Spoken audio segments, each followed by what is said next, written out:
Being a chartered manager means that you are a specialist in that area, and it means you've got all the skills to do the job to the best of its ability. You are seen as a leader, a true leader who has credentials behind the great work you've already been doing. It's enhanced my understanding, it's enhanced my skill set, it's improved my mindset. It makes all the difference.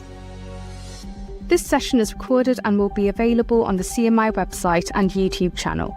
Join the conversation by using the live chat box for your questions and comments. We'll answer as many as we can during the Q&A.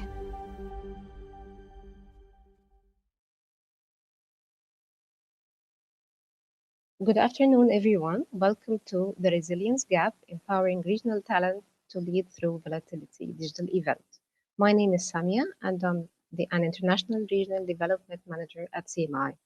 Don't forget to join the conversation by using the live chat box. Feel free to ask any questions you have for the speakers, and we will answer as many as possible during the Q&A session.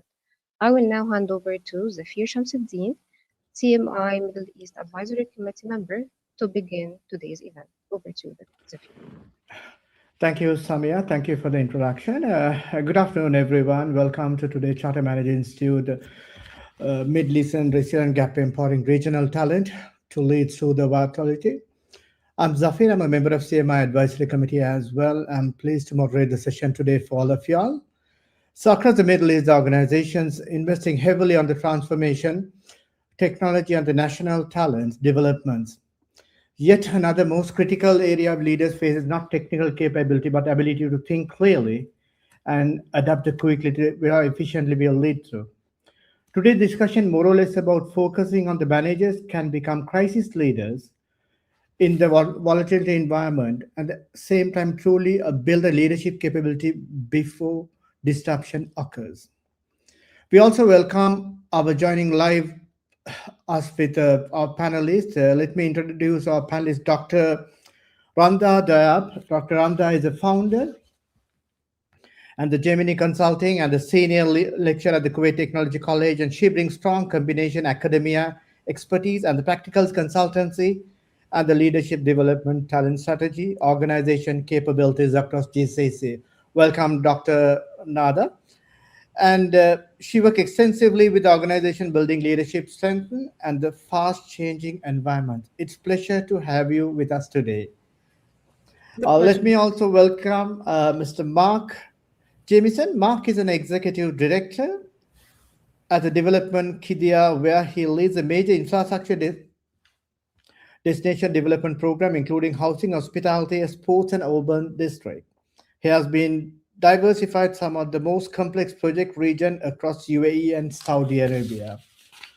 Both have he contribute the professional leadership development, his role and the Institute Civil Engineer and the MENA region and CMI Middle East and Advisory Board member as well. Thank you, Mark, for joining us today.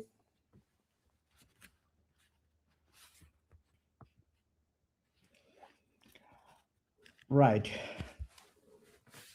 So let us, I think he has some technical difficulties, he'll be joining soon. Let us make use of the time, let us get into the questions. So you all feel free to reach out any concerns you have onto the live session. Welcome, Mark, thank you very much. Pleasure. That's good, welcome on board. So happy to have you, Mark, here. And let me start with my questioning, so that will help us to build the flow.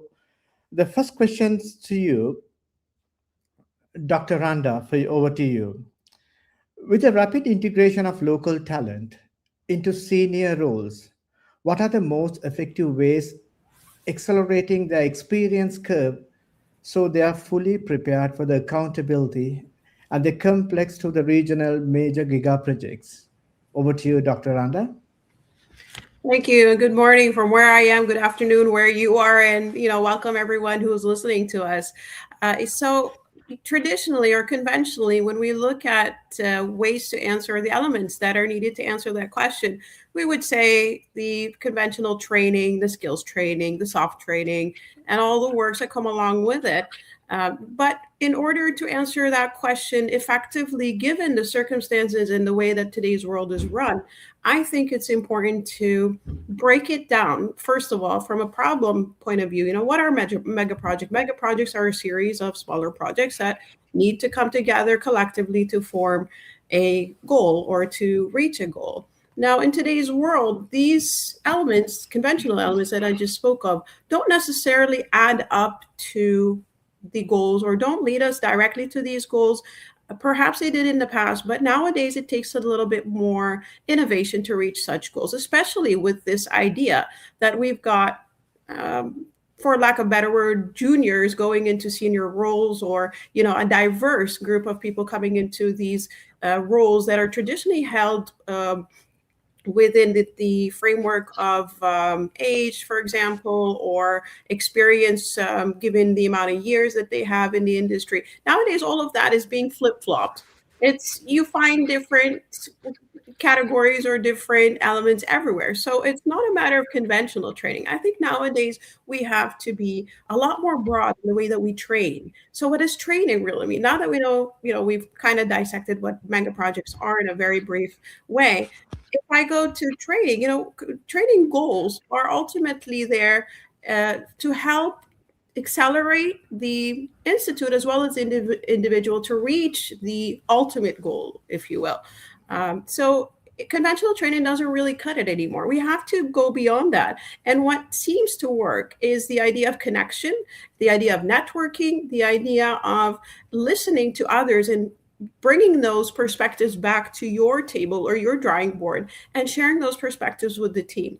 You've got everyone who is able to get online and find a skill to learn, or teach themselves a soft skill, or take a degree or a certificate. But what really matters nowadays is those gaps in between, and that only comes with the non-conventional experience of going out, networking, attending conferences, webinars like this, which I'm very grateful for CMI for continuously hosting these types of events in a very diverse way as well. You need those perspectives to kind of form your own perspective as well, and that seems to bring you out of the box and back into the box and anywhere in between, to glue together the pieces of the diverse needs and the diverse elements that you have at your own table. So conventionally, those things are great, the trainings and the soft trainings and the skills training. But nowadays, it requires a little bit more of a connection and perspective, or a multi-perspective point of view.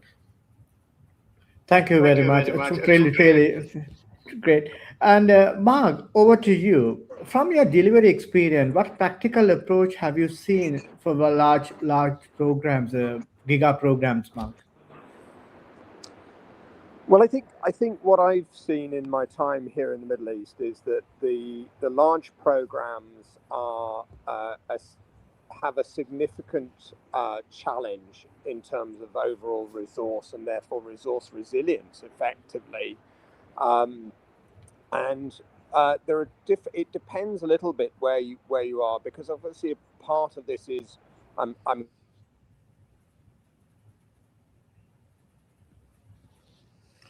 Mark, your voice is not coming out, Mark. Okay, sorry. I will. All right. Is that better? Now it's better now. Yeah, please. Yeah. Thank you. Okay. Sorry about that. We've been having a few technical issues here. But yeah, for me, what I see is that the clarity that the bigger projects give to the opportunities for young talent is really significant. And that is also encapsulated in a number of areas, such as the Vision 2030 that Saudi has, and other GCC nations' visions, which not only require sort of the built environment to enhance their society, but also knowledge. So for me, the resilience gap is very much around how do we therefore encourage and secure the ability of entities to engage that youth, that vibrancy within the local communities, in order for them to be nurtured and mature into the leaders of the future, no matter where that might be. Now, that's quite interesting and a great insight as well, Mark. The next question over to you, Mark. To avoid fragment response during the crisis, how do we train managers to build collective response, the mindset that prepare for the unexpected while ensuring alignment across the team? So, Mark, how do you embed the coordination discipline within a large delivery environment, Mark? Yeah, I think this is a really interesting one. I think that one of the challenges we have is wherein that ability to be able to respond to the circumstances and the changing circumstances. I mean, obviously, we're all acutely aware of the 2026 has been one where circumstances have changed dramatically and emphatically, and so responding to that is from a leadership perspective requires both the ability to reflect on the current situation and individual needs and concerns, as well as the broader piece of how do you maintain the general direction of the ship. So for me, a large part of this is an evolution of ensuring you maintain your overall strategy and vision whilst also responding to the immediate needs that you've got. And again, if you kind of go back to sort of Maslow's hierarchy of needs, you suddenly go from a scenario where everything's comfortable and you're looking at sort of enrichment and the like to kind of what are the basic safety and security needs. True. What do I need to do today? Where do I need to be? What about my family? And those changes and adapting to those changes is what businesses need to do. That agility to respond and communicate. And I think probably the biggest thing here is communication. For me, it's all Very about true. how do we better communicate, because there's a propensity for us to all shrink into our own selves as opposed to necessarily be outwardly thinking of the needs of others. So that rightly, there's a degree of selfishness. And that to me means that you need to really be able to respond to that situation and understand that those different pain points that both your organization has and individuals within it. Right. Thank you very much, Mark. It's quite interesting the way you categorize. Dr. Randa, over to you. How do we organization build shared behavioral framework under the pressure? Linked to the same question. Your perspective on that, Dr. Randa. I think building these things takes it's not an immediate response per se. It's a lot more long term than just waking up one day and having a disruptive episode of some sort, whether it's switching over online directly. A few scenarios of what we had to face recently, but it's an ongoing. It's an ongoing long-term relationship, as Mr. Mark pointed out. It requires a lot of flexibility, a lot of fluidity as well. And one way to measure that, and I think a lot of institutes fall short on this, is to show or at least gain some feedback from whatever happened within these circumstances. I think we're quick to dismiss the episodes and just go back. Again, there's a lot of maybe everything is fast tracked when it comes to a switch over, a quick abrupt episode. So when we tend to switch back, we don't really sit around and gain the knowledge that we need. We just simply say, oh well, we needed a contingency plan, we should have had one. And perhaps somewhere along the line they would come up with some. I mean, first of all, who's in charge of coming up with these contingencies? We don't really know. There's not an assigned team for that. There's rarely any institute that I've seen, at least, besides the big, oil companies or the banking sectors. Perhaps they do have some elements of these contingency feedbacks or improvements. Coming out on the other side of these times of uncertainty and turbulence is where the learning really happens. So it's worthwhile to sit back and gain some very valuable knowledge on what went right, what went wrong, and not just archive it for the sake of archiving. No, to actually study what it is and how it is that the institute, as well as the individuals, came out of this on the other side. So in most cases, you'll see that this wasn't an instant reaction. It's a buildup of a series of events that has been going on for a while. And when a disruption happens, like any other natural, disruption, if you will, whether it's within an institutional framework or else, the good and bad tend to rise to the surface. And when that happens, when the shakeup comes through, you'll see. If you sit down and you look at it from a different perspective or from the other side, you'll notice what leadership trainings you need, what institutional trainings need to have, and what policies need to be looked at and or reviewed. These are all the outcomes of a multitude of things that are going on. It's not just because a disruption happened and now we have to look at contingencies. It's what you've been doing all along, and that one point really cleared up the air or made it clear, what direction you're going, how you're, the long-term effects or the future is looking as well. So it gives you also some foresight. So it's worthwhile to sit back and take these notes and learn from experiences and actually talk about them, not just archive them. I've seen this a lot. We just archive it, and at best we say what went right, what went wrong, and we just leave it as a log. No, we need to come back to these experiences and link to the same question, Dr. Randa. I really like the way you connect that into the crisis time of it. And a digital safety, when you talk about the leadership on a crisis, what you very clearly explained to all of us, all the audience here, I would just like to digital safety on it. In a moment of a crisis, the technology can either support stability or create distraction, what you really clearly explained. How can a leader effectively use AI and digital tools to maintain continuity, keeping the team's focus and calm? Well, over to you, Dr. Randa. Thank you. I'll repeat again. No, it's all all clear okay. for you.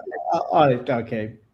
Sure. So technology in general, whether it's AI or whatever else that we're using around us, needs practice. So when, one of the things that obviously, I'm talking about feedback, and I'm CMI trained as well.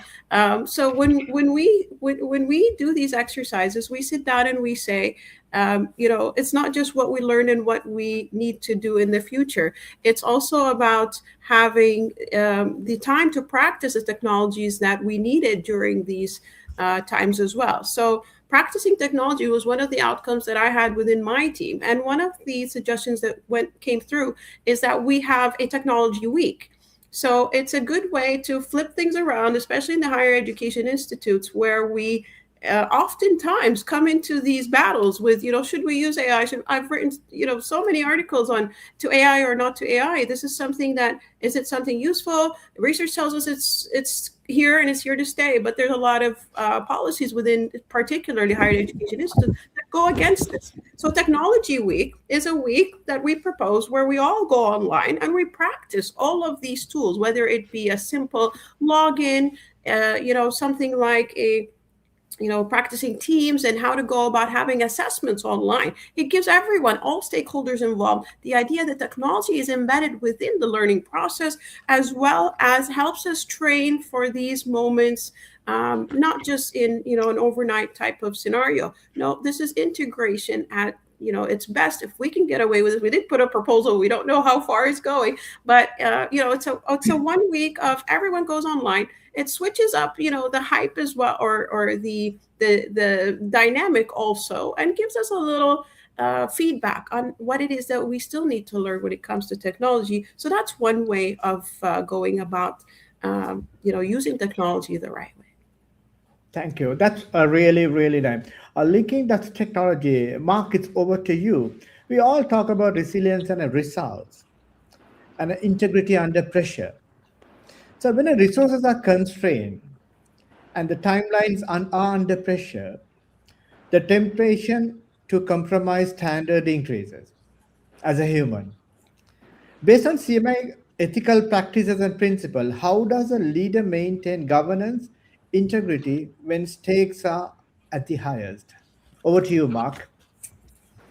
Thank you, Fair. Yes, I think this is a really, really important question. And it's one in which a lot of organizations around the world struggle with. There's a real need for leaders to remain ethical, to also ensure that ultimately the governance that their organization operates under is maintained. And of course, time pressures are prevalent throughout this part of the world, particularly. Sure. A lot of stuff is expected to be built quicker. It's expected to be, fabricated faster. There's all time has become one of those sort of need to have in this sort of time, shortest possible time approach. And with that comes a lot of pressure. And a lot of pressure to potentially cut corners, to make decisions outside the protocols that you have. But I think we've got to remind ourselves, every organization, and even if it's not your own organization, the entities that you work with have audits. And audits and auditors are not bound by the same time pressures. So what does that mean? It ultimately means that if you are, if you like, tempted to take that sort of short, easy path to solutioning instead of the right path, it ultimately comes back and bites you. And that can have much bigger ramifications than just whether you've done, the right thing at the time, or what you thought was best. So for me, understanding the value that governance has and the role that it plays in making your decisions, and therefore abiding by those ethical standards that CMI promote, particularly, is something that to me is really, really stand out and fundamental to the success of you as an individual and of your organization. And I think that one of the key things for me is to recognize and to work with your own governance elements of your organization to understand, if you like, where are the pain points, where are the points, where is the flexibility or our ability to adjust, but without compromising. Because ultimately, yes, at times like we face now, there is still a shortage of people. There is a shortage of skills at the right place with the right balance of understanding of culture, as well as the necessary managerial and leadership skills that are key. But I would say from experience that and observation that recognizing that you're in a position of influence and importance, there's two elements to this. One is, if you like, self-preservation and recognition that you are bound by the governance of your organization. That is quite interesting. And or of the country you're operating in. But the second thing is, what impression are you leaving to those young people that you're looking to bring forward to develop into, chartered managers of the future? If you are seen to think it's okay to cut, and so I think the question of integrity under pressure remains a really tricky piece, because it is so hard at times not to seek the shortcut, not to seek the easy way out, and yet actually the ramifications of what you do when you make Very true. inevitably come back and bite you as an individual, or invite your organization and have an impact on the outcomes. That's a clear clarification, Mark. Thank you. Dr. Randa, anything you'd like to add on to it, Dr. Randa, on your expertise on academia and a GCC expert onto it? Mr. Mark, you hit the nail on the head, as they say, with the idea that, communication is key and it takes a lot of mentorship, and that idea Very true. that if you expect someone to fulfill some kind of expectation, you're going to have to live up to that expectation yourself.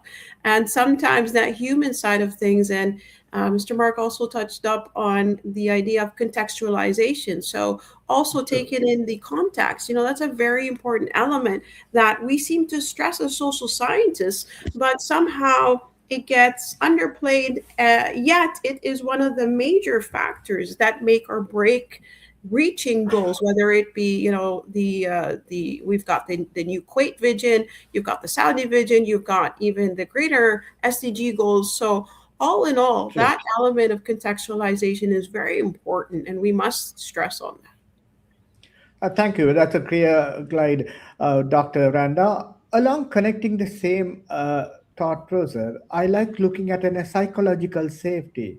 How can a leader create a culture where employees feel confident, raise early warning signals, ensure small risks are identified before they escalate to the major crisis? What is your take on it, Dr. Randa? Over to you. This is a great question. Psychological safety isn't just the idea that I can go to my boss, and say something, or go to the manager or to the HR or whatnot. It's not a one-off event, right? So in general, this is why we do leadership training. This is why CMI is such a great way to look at leadership as well, and to enhance our own leadership skills. Because it does look at the bigger picture. It takes everyone, all stakeholders are involved in this process that is called or labeled leadership. So I saw a really nice podcast at some point where they explained, or the expert that works with, the higher, government officials. So she spoke about having trust, or how we go about building trust. And she talks about trust in a way that is built over time. Of course, we all know trust is built over time. And she talks about the little things in life that build trust. So it's asking about how your day went, and I think Mr. Mark touched up on that as well. How's your family? How is, your daughter's birthday party? Or, those small little, emotional connect, yeah. Right? So these are the water cooler conversations, as they call them, I believe. So these small conversations build those trust. It's not that, did you support my decision on XYZ? Did you support the motion that I, spoke of in the meeting? It's a lot more than just that, maybe professional bond. It stems way back as well. It's not something that we can look at from one angle or attack, or maybe even do training on. It takes a multitude of things that we must put forward. It does involve soft training. It does involve these team building skills that we oftentimes ignore. And that's the first thing we probably cut off the budget when we look at the grand scheme of how we run things. These are the exercises that you need to build that momentum to get to something that we refer to as psychological safety. It also refers to, how well did the Institute do? Again, CMI does a great job with this, because it looks at the different stakeholders involved, including the Institute. The Institute is a stakeholder on its own, not its leadership, not its policy. It's a player as well. So looking at how we did during those times of turbulence also gives us a clue on how, the psychological safety element is working its magic within that institute. So psychological safety is oftentimes connected with, if we look at research with success, with increased bottom line, you've got loyalty, you've got low turnover of staff. So it does a lot of good. We know that for sure. So investing in it and really putting in the effort to assess it every once in a while, especially in times of crisis, when it matters most. And I think that's a big thing as well, where institutes really, we saw a few, maybe a handful, that really stepped it up during these times. And when they did, they came out on the other side extremely successful. It's not just something that they put on the table or labeled as psychological. Yeah, it understands the hidden, exactly. Yeah. Look, connecting with that, the audience reflection, Mark. So what are the resilience criteria? But I'm looking at, Mark, from your perspective, what a single capability would most significantly strengthen the leadership personal resilience today's operating environment? It's a really good question, and I think for me, what we see is that in this volatile time,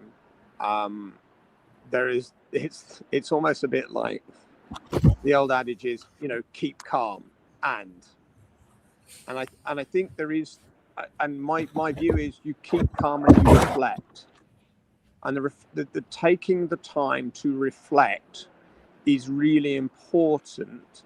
And that reflection doesn't need to be introspective. It could also be reaching out to others, peers and others to help you reflect. Because actually, one of the things in all of this, with the time pressures and everything else that we have, is that we often fail to give ourselves enough time. And we might have, 1,000 emails in our inbox. We might have 101 things to do. But you've got to also give yourself time to reflect. Was that the right decision? Is this the right way forward? What do I need to do to inspire my team to be better? And so for me, yes, there are times when we all want to act like the proverbial headless chickens and run around and get something done. But there is in terms of leadership capability in this sort of very volatile time, having a sense of calm, making sure you've got that ability to get into that position where you can make reasoned, logical judgments is really important. And part of that then needs to be a reflection of, was that the right thing? Do I need to tweak this? Do I need to fully change direction, adjust it? Or do I just need to keep doing what I'm doing more of? So keep calm and reflect, for me, is kind of the takeaway of how you would seek to make that sort of reflection of what is a priority in obtaining a resilient response to the current times. Anything to add, Dr. Anna, you have anything to add on to it? I like that. I think that should be the CMI slogan, keep calm. What was it, Mr. Mark? Yeah. And then the last common one I like to share before getting into the questions popping up on the chat. I have just one quick one toward the chartered manager advantage. It's an open one, you all can take it. The professional anchor, how has been a chartered manager shape your ability to remain resilient during the most challenging leadership moment? And what guidance would you offer to the professionals seeking strengthening their credibility and capability for the future? And open for both. Well, I guess for me, the key thing about being a chartered manager is it allowed you to be structured in your approach, considerate of others through the ethical practices that you are required to abide by, and also to be able to reach back to a much broader knowledge base than you would have just from what you've learned on your journey through your career to date, as well as the kind of the people around you, because often the people around you have traveled with you for part of that journey as well. And I think if you look at it in terms of, what does CMI do? It helps fill the space. So if you took a dot and said that's you, and you put a little circle around it, that's sort of your circle of influence, your circle of friends, your circle of colleagues. But beyond that, there's a whole world of knowledge. Sure. And what CMI allows us to do is to pull experience from different industries, different backgrounds, different cultures, and helps us make better decisions going forward. So CMI is not just a means in the end of getting some numbers and names off, letters after your name, post nominals. It's about a journey and how you utilize it to get better information and make better decisions, particularly in times like this, where being resilient and understanding the nature of volatility that we are facing is so important. Yeah, thank you very much, Dr. Randa. Anything you'd like to add towards that, Dr. Randa? Being an academic expert who take a lot of CMI courses, it will be love to have your thoughts as well. Well, CMI, like anything else in life, and I think this is something I also try to instill in my own children. If you practice it long enough, it becomes a habit. And if you practice it continuously, you will find ways and you will be inspired to go to that next level and find it within you. And I think that playground that is the CMI platform, as well as the peer reviews, the continuous knowledge sharing, and the continuous perspectives. If I get stuck with something, I just log on the platform and I find 1,000,001 resources that are out there, whether it be from everything from syllabi to the research that they have that's really embedded or highlights what's going on in the region as well from different perspectives. So for me, practicing the CMI ways and knowing that there is a best practice and continuously being on top of that leads me to my own path of wanting to find out more or being motivated to go to the next level. One question rises another, and I think that's one of the best advantages of having the CMI mindset, as opposed to just the certificate or something you can add to your professional title. So this ongoing idea of also connection and the partnerships that you guys have is not just a label you put out there. It's the real deal that you can come back to CMI and you can have any kind of conversation that relates to the whatever it is that you've got going on with CMI, and it's very helpful. So I do appreciate that leniency when it comes to our needs, particularly in higher education, but that goes beyond. So yeah, definitely the idea of the continuous excellence or standard of is an advantage. You are muted, Mr. Zafir. There you go. Yeah, sure. Let us see if any questions are from chat. I think I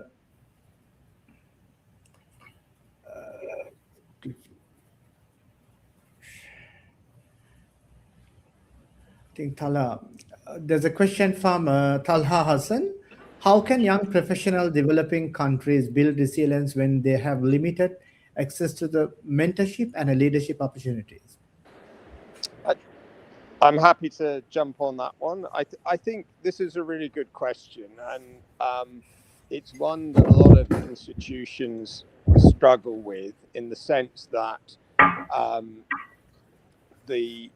whether there are different parts of the world for which there is just not the same volume of throughput of members, volumes of, and as a result, the challenges of obtaining mentors can be quite daunting, particularly for young person setting out on their career. So my take on that is that again, this is actually part of the sort of the resilience game. You actually have to be resilient and not be afraid to look outside of your immediate areas of expertise or even your industry that you're working in. You know, mentorship isn't just about somebody who's your line manager or your boss's boss. Mentorship can provide all sorts of really useful insights to how life works, and therefore, you know, that doesn't have to be somebody who's directly associated with what you do.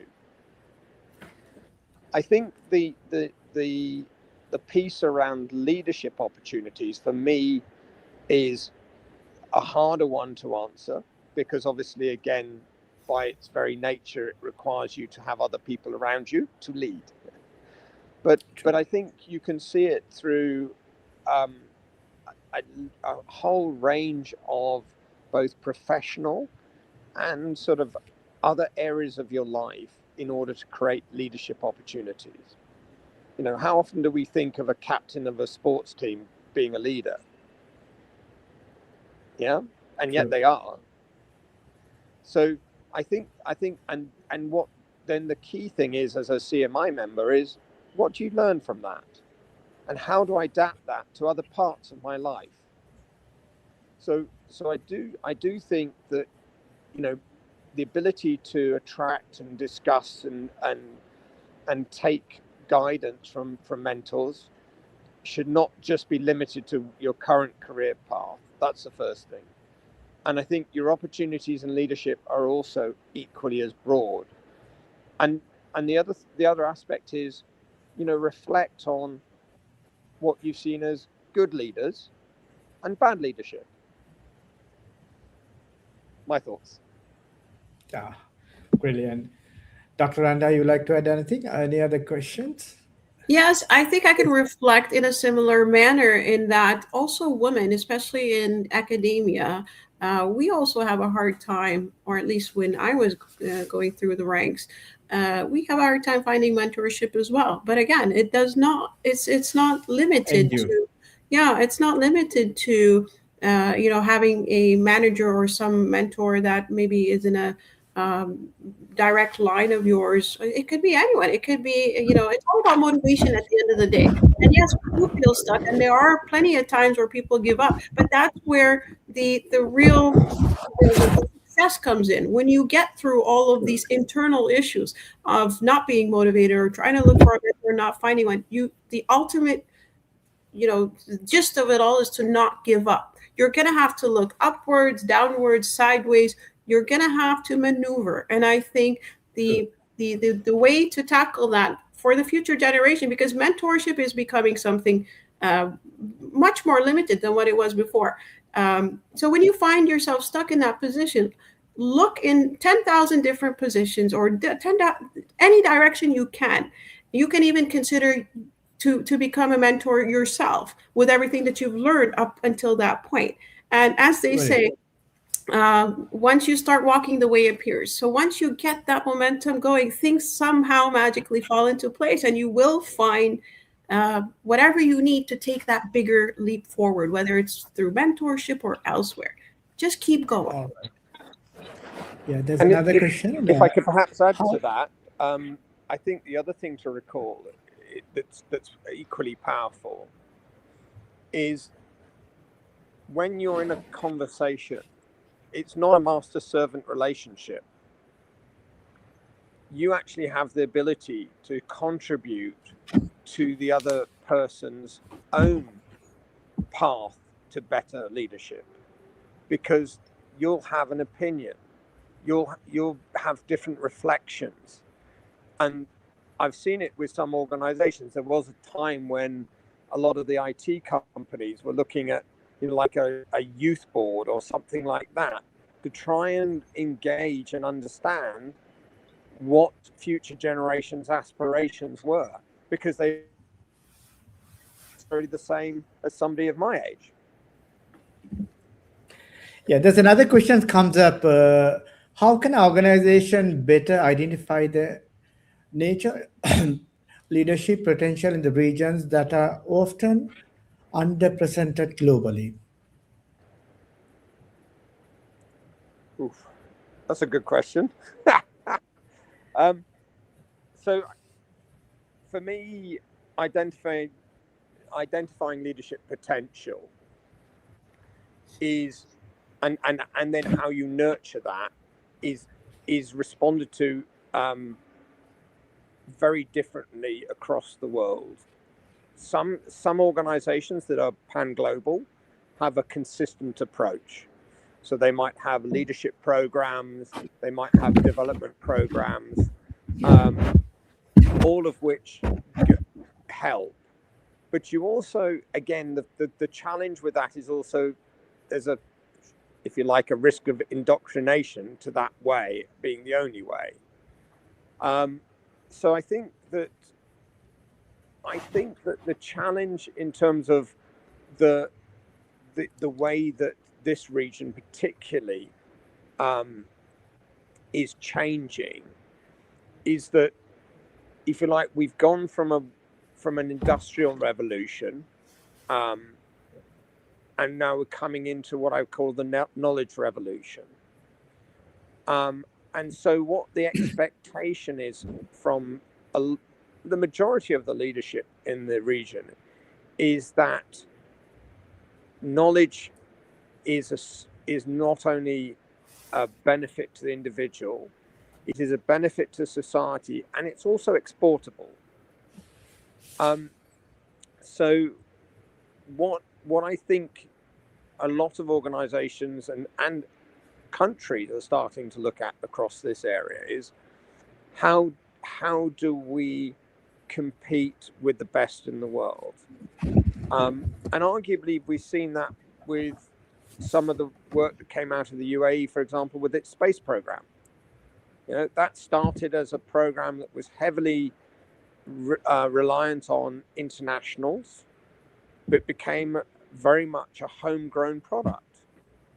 And I see, therefore, that the basis on which you take your organization forward is, at least for now, is to continue to tap in to as broad a range of talent and culture as possible in order for your organization to remain relevant and at the forefront of what you do.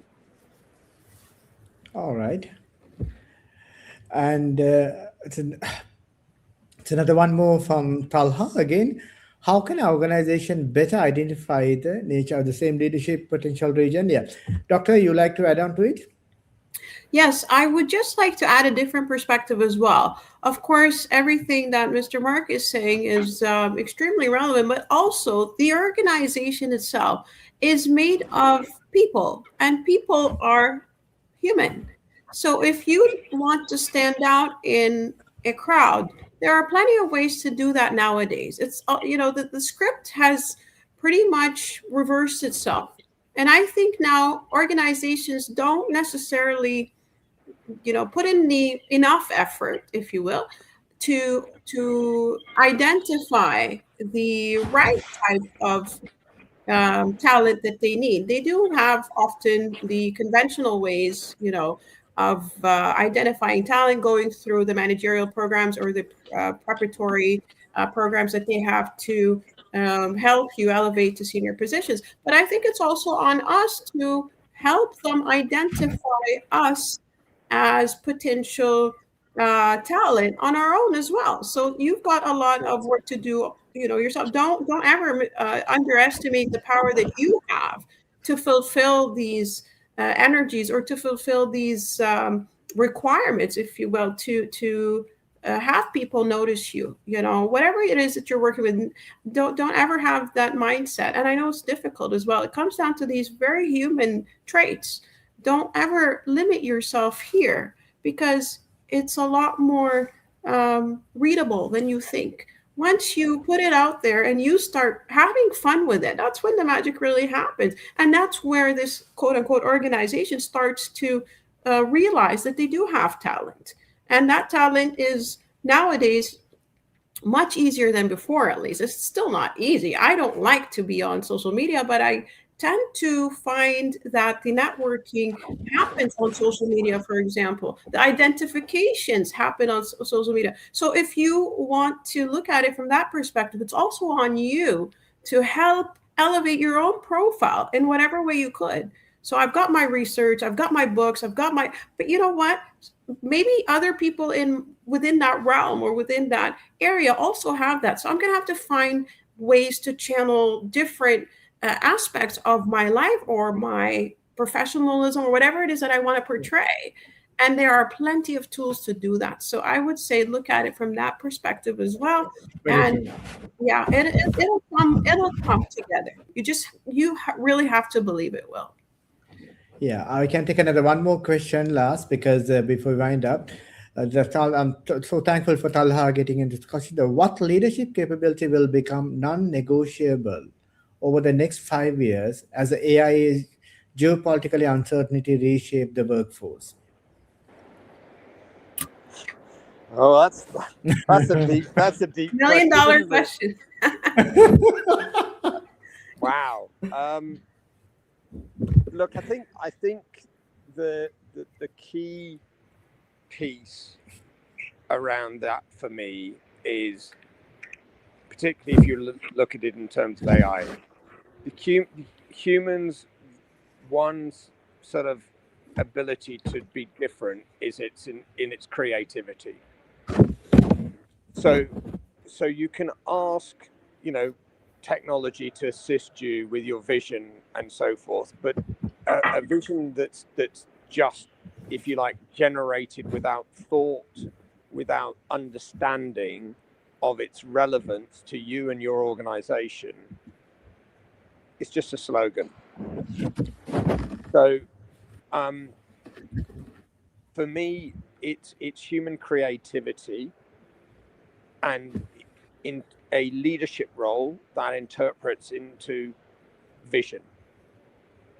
It's creating visions. It's creating objectives that meet those visions.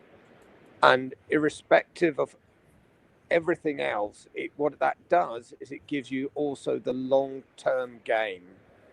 And if you're going to lead an organization, you've got to be able to set its long-term objectives, and as well as respond to the geopolitical uncertainties that are typically A, cyclical, and B, only of a short-term duration.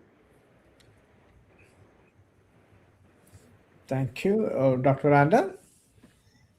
I think last few minutes before we wind up, so I don't want to pass the timing. Sure. So anything on the top line? Yeah. I think, to answer this in a quick way, I think we would identify three main elements, which is the personal element or the personal skill, perhaps, over the next 5 years that I think is going to be non-negotiable is your ability to multitask and to know a little bit of everything.